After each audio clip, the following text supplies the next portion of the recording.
Are you ready for some good news? It is more blessed to release than it is to control. And the reason that is such good news is that the life that is built on controlling is a very anxious life. And it is a life of illusion. It is a life that has the illusion of being able to control, but inwardly is full of angst. But when you discover the gospel principle of releasing and letting go, there in that beauty of release comes peace and joy and relationships that flourish. Well, I want to talk to you today about a third kind of person, and that's a person who doesn't seek to control and who isn't controlled, but instead is a person who is secure in the love of God. And in that deep security is able to live a life of blessing and loving others, praying for others, and yet not striving to control others. It is a huge blessing when you learn to release, because with it comes freedom. But also with that freedom comes the capacity for real relationships and the things that matter most in this world. All of these forms of control, all of them are just tools that Jacob has used in his life. And in order to just be very clear about this, let me just give you a longer list. Threatening, these are all controlling behaviors. Threatening, even people-pleasing, obsessive, compulsive behaviors and activities where we're trying to overfunction with the illusion that somehow that's going to ward off bad things. Every form of intimidation is controlling.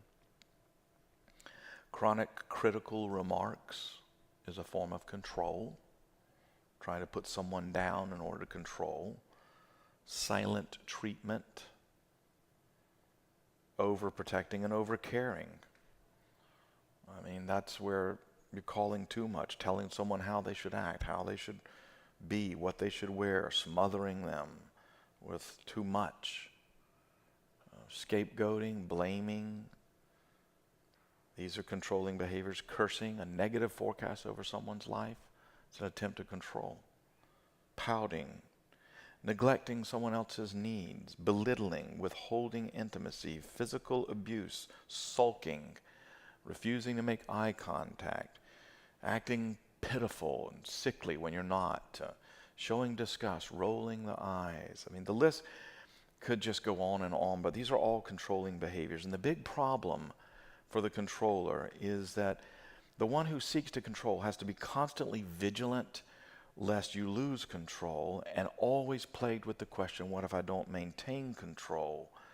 And when healthy people, emotionally healthy people, refuse to be controlled, it makes the controller more frustrated and more afraid, and thus ramps up these controlling behaviors.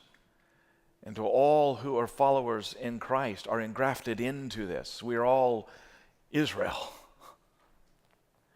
And it means struggles with God.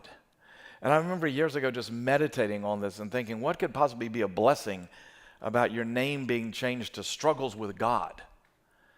And I think it is this, is when you have lived your life struggling and striving to find a place of blessedness, and when you've lived your life like Jacob has, conniving and deceiving and manipulating and always feeling that you're at odds with people and your struggle is always in trying to control your world, if you could ever come to a place of such deep surrender with God that you realize that the grace of God and the power of God and the work of God and the majesty of God and the glories of God and your relationship with God, that this is the thing that matters.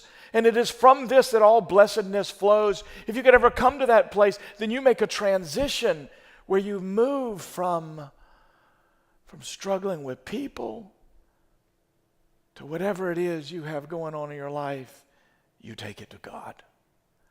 I think God was saying to Jacob, no longer are you going to take your inadequacies and turn it into a struggle with your fellow man.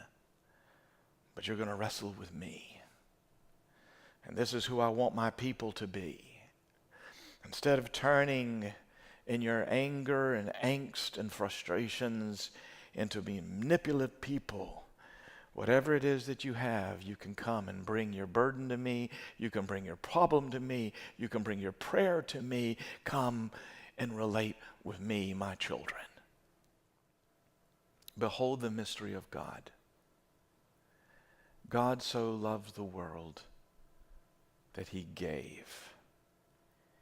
God did not hold on to his own life and glory. He released his life in the person of Jesus Christ.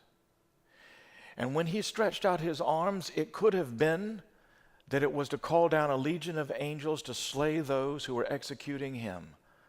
But instead he did so to release his own blood.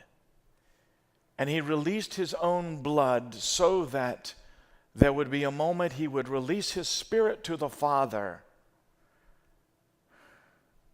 And when he was raised from the dead, this same Jesus breathed on the disciples and released his own life to them, picturing what would happen at Pentecost for anyone who is in Christ, received the very Spirit of Jesus himself. God saved the world through release rather than control. How much more so will your life bless the world by the spirit of release rather than control? It is more blessed to release your life than to try to control others' lives.